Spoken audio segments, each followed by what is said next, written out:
जर्मनीला मास्टर्स करायला जाण्यापूर्वी एक सिंपल लिंक्डइन सर्च तुमचं करिअर फ्युचर डिसाईड करू शकतं. पण 90% स्टुडंट्स ही स्टेप स्किप करतात. काही स्टुडंट्स मास्टर्स करतात जॉब मिळवण्यासाठी, तर काही जण PhD किंवा रिसर्च फील्डमध्ये जाण्यासाठी मास्टर्स करतात. त्यामुळे तुमचा करिअर गोल आधी क्लिअर असणे खूप इम्पॉर्टंट आहे. जर तुमचा प्लॅन मास्टर्स नंतर जॉब करण्याचा असेल, तर युनिव्हर्सिटी शॉर्टलिस्टिंग करताना तुम्ही प्रॅक्टिकल मेथड वापरू शकता.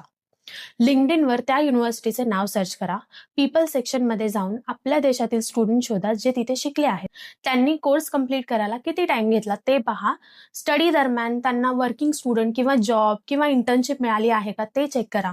टाइमलाईनमध्ये बघा की ते आत्ता फुल टाइम जॉबमध्ये आहेत का. असे 5-6 प्रोफाईल अनालाइज केल्यावर कोर्सचा फ्युचर स्कोप समजतो. शक्य असेल तर त्यांच्याशी कनेक्ट होऊन एक्सपिरियन्स आणि रिव्ह्यू घ्या. आणि हो, त्यानंतरच फायनल युनिव्हर्सिटी शॉर्टलिस्ट करा. Follow for more.